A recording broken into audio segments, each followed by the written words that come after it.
ਮਸੀਹ ਯਿਸੂ ਦੇ ਵਿੱਚ ਤੁਹਾਡੀ ਸਲਾਮਤੀ ਹੋਵੇ। ਤੇ ਅਸੀਂ ਤੁਹਾਨੂੰ ਯਿਸੂ ਦੀ ਜ਼ਿੰਦਗੀ ਇਤਵਾਰ ਦਾ ਬਾਈਬਲ ਸਟੱਡੀ ਪ੍ਰੋਗਰਾਮ ਪੰਜਾਬੀ ਬਜ਼ਰੀਆ JCDC ਪ੍ਰੋਡਕਸ਼ਨ ਵਿੱਚ ਖੁਸ਼ ਆਮਦੀਦ ਕਹਿੰਦੇ ਹਾਂ। ਤੇ ਮੈਂ ਪਾਦਰੀ ਅਮਜਦ ਇਮਤਿਆਜ਼ ਖੁਦਾ ਦਾ ਕਲਾਮ ਲੈ ਕੇ ਤੁਹਾਡੇ ਕੋਲ ਹਾਜ਼ਰ ਹੋਇਆ। ਤੇ ਅਸੀਂ ਮਰਕਸ ਦੀ ਅੰਜੀਲ ਉਹਦਾ ਪਹਿਲਾ ਬਾਬ ਤੇ ਉਹਦੀ 15ਵੀਂ ਆਇਤ ਖੁਦਾ ਦੇ ਕਲਾਮ ਚੋਂ ਪੜਾਂਗੇ। ਖੁਦਾ ਦੇ ਕਲਾਮ 'ਚ ਇੰਜ ਲਿਖਿਆ ਭਈ ਵੇਲਾ ਆ ਗਿਆ ਤੇ ਖੁਦਾ ਦੀ ਬਾਦਸ਼ਾਹੀ ਨੇੜੇ ਆ ਗਈ ਹੈ। ਤੋਬਾ ਕਰੋ ਤੇ ਅੰਜੀਲ ਉੱਤੇ ਈਮਾਨ ਲਿਆਓ। ਖੁਦਾ ਦੇ ਕਲਾਮ ਤੇ ਪੜ੍ਹੇ ਤੇ ਸੁਣੇ ਜਾਣ ਤੇ ਉਹਦੀ ਬਰਕਤ ਹੋਵੇ। ਮੇਰੇ ਭਰਾਓ ਤੇ ਮੇਰੀਓ ਭੈਣੋ ਤੇ ਬੱਚਿਓ, ਖੁਦਾ ਦਾ ਕਲਾਮ ਇਹ ਕਹਿੰਦਾ ਕਿ ਯਿਸੂ ਮਸੀਹ ਇਸ ਦੁਨੀਆ ਤੇ ਜਦੋਂ ਆਏ ਤੇ ਉਹਨਾਂ ਇੱਕ ਹੀ ਗੱਲ ਕੀਤੀ ਕਿ ਵੇਲਾ ਨੇੜੇ ਆ ਗਿਆ ਤੇ ਬਾਦਸ਼ਾਹੀ, ਖੁਦਾ ਦੀ ਬਾਦਸ਼ਾਹੀ ਲੱਗ ਗਿਆ। ਮੈਂ ਇਹ ਗੱਲ ਸਮਝਦਾ ਵਾਂ ਕਿ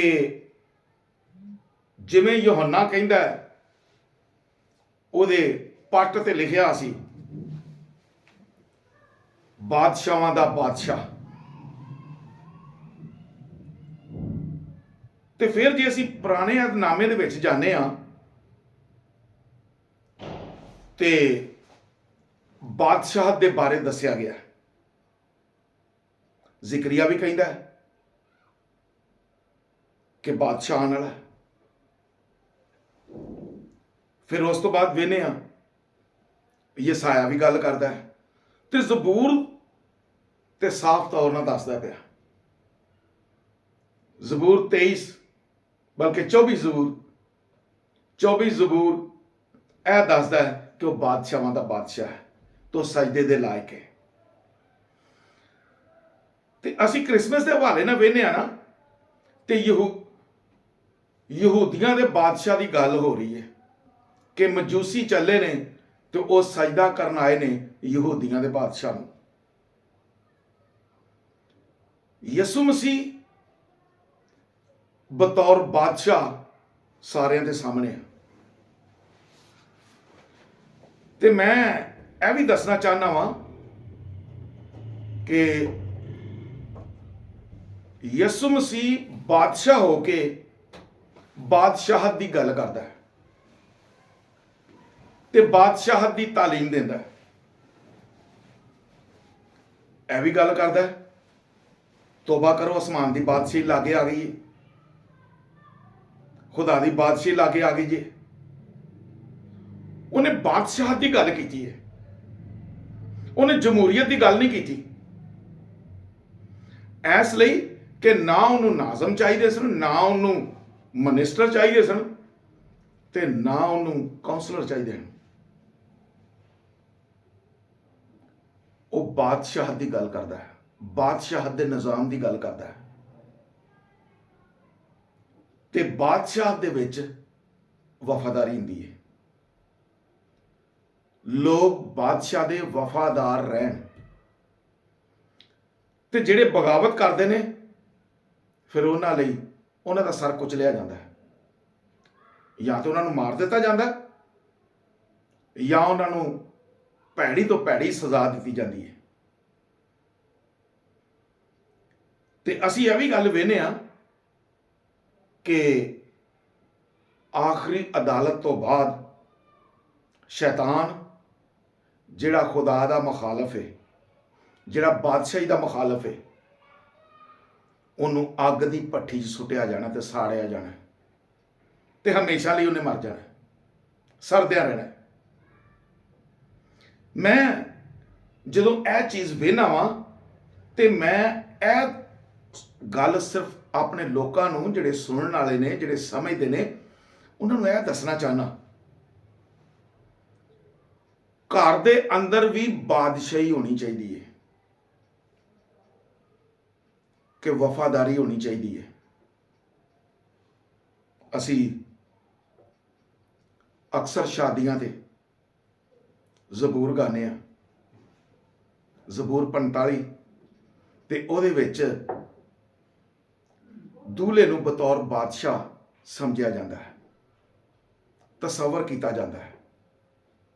ਤੇ ਨਵਾਂ ਘਰ ਜਦੋਂ ਬਣਦਾ ਹੈ ਤੇ ਸ਼ੌਹਰ ਨੂੰ ਬਾਦਸ਼ਾਹ ਤਰ੍ਹਾਂ ਹੋਣਾ ਚਾਹੀਦਾ ਹੈ, ਖੁੱਲਾ ਦਿਲ ਦੇਣ ਵਾਲਾ। ਤੇ ਇਹੋ ਹੀ ਗੱਲ ਸਾਡੇ ਕਲਚਰ ਦੇ ਵਿੱਚ ਆਉਂਦੀ ਹੈ ਕਿ ਬਾਪ ਹਮੇਸ਼ਾ ਜ਼ਰੂਰਤਾਂ ਪੂਰੀਆਂ ਕਰਨ ਵਾਲਾ ਹੈ। ਆਪ ਕਿੱਥੇ ਕਿੱਥੇ ਕਿਵੇਂ ਕਿਵੇਂ ਕੰਮ ਕਰਕੇ ਆਂਦਾ, ਲੇਕਿਨ ਆਪਣੀ ਔਲਾਦ ਦੀ, ਆਪਣੇ ਬੀਵੀ ਬੱਚਿਆਂ ਦੀਆਂ ਜ਼ਰੂਰਤਾਂ ਪੂਰੀਆਂ ਕਰਦਾ, ਉਹਨਾਂ ਨੂੰ ਖੁਸ਼ ਵੇਖਣਾ ਚਾਹੁੰਦਾ ਹੈ। ਤੇ ਇਹਦੇ ਨਾਲ ਇਹ ਵੀ ਗੱਲ ਦੱਸਣਾ ਚਾਹੁੰਦਾ ਵਾਂ ਕਿ ਕਲੀਸਿਆਵਾਂ ਦੇ ਅੰਦਰ ਵੀ ਇਹੋ ਹੀ ਨਿਜ਼ਾਮ ਹੋਣਾ ਚਾਹੀਦਾ ਕਿ ਜਿਹੜੀ ਚਰਚ ਕਮੇਟੀ ਬਣਦੀ ਏ ਉਹ ਆਪਣੇ ਪਾਦਰੀ ਦੀ ਵਫਾਦਾਰ ਹੋਵੇ, ਉਹਦੇ ਤੇ ਹੁਕਮ ਚਲਾਉਣ ਵਾਲੀ ਨਾ ਹੋਵੇ।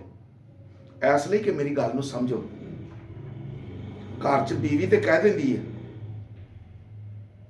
ਕਿ ਤੂੰ ਮੇਰੀ ਮੰਨ, ਮੈਂ ਜੋ ਕਹਿੰਦੀ ਆ ਉਹ ਕਰ। ਚਰਚ ਕਮੇਟੀ ਵੀ ਕਹਿ ਦਿੰਦੀ ਹੈ ਕਿ ਅਸੀਂ ਜੋ ਕਹਿੰਦੇ ਆ ਪਾਦਰੀ ਸਾਹਿਬ ਤੁਸੀਂ ਉਹ ਕਰੋ, ਅਸੀਂ ਮੈਜੋਰਿਟੀ ਆ। ਕਦੀ ਯਿਸੂ ਮਸੀਹ ਨੂੰ ਕਲੀਸਿਆ ਕਹਿ ਸਕਦੀ ਹੈ ਕਿ ਅਸੀਂ ਬਹੁਤੇ ਆ, ਅਸੀਂ ਕਹਿੰਦੇ ਆ ਇਹ ਕੰਮ ਕਰ? ਲੇਕਿਨ ਇਹ ਚੀਜ਼ਾਂ ਨਹੀਂ ਕਹੀਆਂ ਜਾਂਦੀਆਂ। ਖੁਦਾ ਦੀ ਜੋ ਮਰਜ਼ੀ ਹੈ ਉਹ ਹੀ ਹੁੰਦਾ ਹੈ। ਇਸ ਲਈ ਉਹਨੇ ਬਾਦਸ਼ਾਹੀ ਦੀ ਗੱਲ ਕੀਤੀ ਤੇ ਬਾਦਸ਼ਾਹੀ ਦਾ ਨਿਜ਼ਾਮ ਦਿੱਤਾ ਹੈ। ਤੇ ਤੁਸੀਂ ਅਸਮਾਨ ਦੀ ਬਾਦਸ਼ਾਹੀ ਵੇਖ ਲਓ, 1000 ਸਾਲਾ ਬਾਦਸ਼ਾਹੀ ਵੇਖ ਲਓ, ਖੁਦਾ ਦੀ ਬਾਦਸ਼ਾਹੀ ਵੇਖ ਲਓ, ਉੱਥੇ ਉਹਦੀ ਮਰਜ਼ੀ ਚੱਲਦੀ ਹੈ। ਤੇ ਇਹ ਨਹੀਂ ਜਿੱਥੇ ਸ਼ੈਤਾਨ ਦੀ ਬਾਦਸ਼ਾਹੀ ਹੈ ਉੱਥੇ ਸ਼ੈਤਾਨ ਦੀ ਮਰਜ਼ੀ ਚੱਲਦੀ ਹੈ, ਉੱਥੇ ਦੂਜਾ ਨਹੀਂ ਕਰਦਾ ਕੋਈ। ਤੇ ਜੇ ਕੋਈ ਦੂਜਾ ਕਰਦਾ ਤੇ ਉਹਦੀ ਹਕੂਮਤ ਨੂੰ ਤੋੜਨ ਲਈ ਕਰਦਾ ਹੈ। ਇਸ ਲਈ ਮੈਂ ਅੱਜ ਇੰਨੀ ਗੱਲ ਦੱਸਣਾ ਚਾਹੁੰਦਾ ਵਾਂ ਕਿ ਯਿਸੂ ਮਸੀਹ ਦਾ ਜਿਹੜਾ ਬਾਦਸ਼ਾਹੀ ਨਿਜ਼ਾਮ ਹੈ ਉਹਦੇ 'ਚ ਵਫਾਦਾਰ ਹੋਵੋ, ਯਾਨੀ ਕਲੀਸਿਆ 'ਚ ਵੀ ਵਫਾਦਾਰ ਹੋਵੋ, ਚਰਚ ਕਮੇਟੀ 'ਚ ਵੀ ਵਫਾਦਾਰ ਹੋਵੋ, ਖਾਨਦਾਨ ਦੇ ਅੰਦਰ ਵੀ ਵਫਾਦਾਰ ਹੋਵੋ। ਤੇ ਇੱਕ ਨਾਲ ਹੋਰ ਦੱਸਣਾ ਚਾਹੁੰਦਾ ਵਾਂ ਜਿਹੜੀ ਗੱਲ ਖਾਸ ਸਮਝਣ ਵਾਲੀ ਹੈ, ਉਹਦੇ ਹੁਕਮਾਂ ਤੇ ਅਮਲ ਕਰਨ ਦੀ ਇਹੋ ਹੀ ਗੱਲ ਹੈ। ਉਹ ਘਰਾਣੇ ਦੇ ਸਰਬਰਾਹ, ਘਰ ਦੇ ਸਰਬਰਾਹ ਨੂੰ ਇਹ ਗੱਲ ਕਹਿੰਦਾ ਹੈ ਕਿ ਆਪਣੇ ਬੱਚਿਆਂ ਨੂੰ ਵੀ ਤੇ ਆਪਣਿਆਂ ਪੋਤਿਆਂ ਨੂੰ ਵੀ, ਪੋਤੜਿਆਂ ਨੂੰ ਵੀ ਇਹ ਗੱਲ ਦੱਸ ਕਿ ਖੁਦਾ ਦਾ ਖੌਫ ਮੰਨੋ ਤੇ ਖੁਦਾ ਦੀ ਇਬਾਦਤ ਕਰੋ। ਇਸ ਲਈ ਕਿ ਉਹਦੇ ਤਾਬੇ ਰਹਿਣਾ ਬੜਾ ਜ਼ਰੂਰੀ ਹੈ। ਤੇ ਅੱਜ ਕੱਲ ਅਸੀਂ ਬਾਦਸ਼ਾਹੀ ਨਿਜ਼ਾਮ ਨਹੀਂ ਆਂਦੇ। ਜੇ ਘਰ 'ਚ ਕੋਈ ਬਜ਼ੁਰਗ ਹੋ ਜਾਂਦਾ ਤਾਂ ਕੋਈ ਨਾ ਬਾਬੇ ਦਾ ਦਿਮਾਗ ਹੀ ਖਰਾਬ ਹੋ ਗਿਆ। ਉਹ ਆਪਣੀ ਜ਼ਿੰਦਗੀ ਦਾ ਤਜਰਬਾ ਰੱਖਦਾ ਹੈ, ਆਪਣੀ ਜ਼ਿੰਦਗੀ ਸਿੱਖੀਆਂ ਹੋਈਆਂ ਗੱਲਾਂ ਦੱਸਦਾ ਹੈ, ਖੁਦਾ ਦੇ ਕਲਾਮ 'ਚੋਂ ਦੱਸਦਾ ਹੈ। ਉਹ ਖੁਦਾ ਦਾ ਕਹਿਣਾ ਮੰਨੋ, ਖੁਦਾ ਦੀ ਮਰਜ਼ੀ ਨੂੰ ਪੂਰੀਆਂ ਕਰੋ। ਇਸ ਲਈ ਕਿ ਜੇ ਤੁਸੀਂ ਆਪਣੀ ਮਰਜ਼ੀ ਕਰਦੇ ਹੋ ਤੇ ਫਿਰ ਖੁਦਾ ਦੀ ਬਾਦਸ਼ਾਹੀ ਦਾ ਨਿਜ਼ਾਮ ਤੇ ਨਹੀਂ ਹੈਗਾ। ਯਿਸੂ ਮਸੀਹ ਨੇ ਬਾਦਸ਼ਾਹ ਦੀ ਗੱਲ ਕੀਤੀ ਹੈ, ਉਹਨੇ ਕਿਸੇ ਨੂੰ ਆਪਣੀ ਮਰਜ਼ੀ ਕਰਨ ਦੀ ਨਹੀਂ ਕਿਹਾ। ਤੇ ਇਸ ਲਈ ਕੁਝ ਲੋਕ ਨੇ ਜਿਹੜੇ ਵਫਾਦਾਰੀਆਂ ਨਹੀਂ ਰੱਖਦੇ ਤੇ ਦੁਨੀਆ ਤੇ ਜਿਹੜੇ ਬਾਦਸ਼ਾਹ ਨੇ ਉਹਨਾਂ ਦੇ ਜਿਹੜਾ ਕੋਈ ਮੁਖਾਲਫ ਹੁੰਦਾ ਉਹਨੂੰ ਤਾਂ ਫਾਂਸੀ ਤੇ ਛੱਡਦੇ ਨੇ, ਮਾਰ ਦਿੰਦੇ ਨੇ, ਇਹਨੂੰ ਜਿਉਂਦੇ ਨਹੀਂ ਛੱਡਦੇ ਕਿ ਸਾਡੇ ਖਿਲਾਫ ਖੜਾ ਇਹਨੂੰ ਮਾਰ ਦਿਓ, ਖਤਮ ਕਰ ਦਿਓ, ਅੱਗੋਂ ਕੋ ਉੱਠੇ ਹੀ ਨਾ। ਲੇਕਿਨ ਸਾਡਾ ਬਾਦਸ਼ਾਹ ਜਿਹੜਾ ਬਾਦਸ਼ਾਹਾਂ ਦਾ ਬਾਦਸ਼ਾਹ, ਉਹ ਸਬਰ ਕਰਦਾ ਹੈ ਤੇ ਇੰਤਜ਼ਾਰ ਕਰਦਾ ਹੈ ਕਿ ਇਹ ਸ਼ਖਸ ਤੋਬਾ ਕਰੇ ਤੇ ਮਾਫੀ ਮੰਗੇ ਤੇ ਮੈਂ ਇਹਨੂੰ ਮਾਫ ਕਰ ਦਿਆਂ। ਕਿਉਂ ਉਹ ਮਾਫ ਕਰਨ ਦੀ ਕੁਵਤ ਰੱਖਦਾ ਹੈ, ਕੁਦਰਤ ਰੱਖਦਾ ਹੈ। ਇਸ ਲਈ ਆਪਣੇ ਘਰ ਦੇ ਵਿੱਚ, ਆਪਣੀ ਕਲੀਸਿਆ ਦੇ ਵਿੱਚ ਹਮੇਸ਼ਾ ਵਫਾਦਾਰੀ ਦਾ ਨਿਜ਼ਾਮ ਰੱਖੋ, ਬਾਦਸ਼ਾਹਤ ਦਾ ਨਿਜ਼ਾਮ ਰੱਖੋ। ਸਾਡਾ ਬਾਦਸ਼ਾਹ ਖੁਦਾਵੰਦ ਹੈ ਤੇ ਖੁਦਾਵੰਦ ਦੇ ਤਾਬੇ ਹੋਵੋ। ਤੇ ਜੇ ਖੁਦਾ ਨਹੀਂ ਤੇ ਖੁਦਾ ਦਾ ਭੇਜਿਆ ਹੋਇਆ, ਖੁਦਾ ਦਾ ਬੁਲਾਇਆ ਹੋਇਆ, ਖੁਦਾ ਦਾ ਖਾਦਮ ਹੈ ਜਾਂ ਘਰ ਦਾ ਸਰਬਰਾਹ ਹੈ, ਉਹਦੇ ਵਫਾਦਾਰ ਰਹੋ ਤੇ ਉਹਦੇ ਤਾਬੇਦਾਰ ਰਹੋ, ਤਾਂ ਕਿ ਉਸ ਬਾਦਸ਼ਾਹੀ 'ਚ ਜਾਣ ਲਈ ਤਿਆਰ ਰਹੋ। ਇਸ ਲਈ ਕਿ ਐਸੇ ਤਰ੍ਹਾਂ ਵਫਾਦਾਰੀ ਕਰਨੀ ਹੈ ਤੇ ਉਹਦੀ ਬਾਦਸ਼ਾਹੀ ਜਾਣਾ ਹੈ। ਤੇ ਜੇ ਇੱਥੇ ਵਫਾਦਾਰ ਨਹੀਂ ਤੇ ਫਿਰ ਅੱਗੇ ਅਸਮਾਨ ਦੀ ਬਾਦਸ਼ਾਹੀ 'ਚ ਕਿੱਥੋਂ ਜਾ ਸਕਣਾ। ਮੈਂ ਈਮਾਨ ਰੱਖਣਾ ਕਿ ਤੁਸੀਂ ਕਾਫੀ ਸਮਝ ਗਏ ਹੋ, ਤੇ ਇਹਦਾ ਅਗਲਾ ਹਿੱਸਾ ਫਿਰ ਅਸੀਂ ਦੱਸਾਂਗੇ। ਅਗਲਾ ਹਿੱਸਾ ਬੜਾ ਸਮਝ ਵਾਲਾ ਜੇ, ਕਿ ਯਹੂਦੀ ਕਹਿੰਦੇ ਸਨ ਇਹ ਯਿਸੂ ਬਾਦਸ਼ਾਹ ਥੋੜੀ ਹੈ, ਸਾਡਾ ਤੇ ਇੱਕ ਬਾਦਸ਼ਾਹ ਆਉਣਾ ਹੈ ਜਿਨੇ ਸਾਨੂੰ ਛੁਡਾਣਾ ਹੈ, ਜਿਨੇ ਸਾਨੂੰ ਇਕੱਠਿਆਂ ਕਰਨਾ ਹੈ, ਜਿਨੇ ਸਾਨੂੰ ਜ਼ੁਲਮ ਤੋਂ ਬਚਾਉਣਾ ਹੈ। ਉਹ ਇਹ ਸੋਚ ਰੱਖਦੇ ਹਨ, ਤੇ ਆਉਂਦੀ ਵੀਡੀਓ 'ਚ ਅਸੀਂ ਇਹਦੇ ਬਾਰੇ ਵੀ ਦੇਖਾਂਗੇ।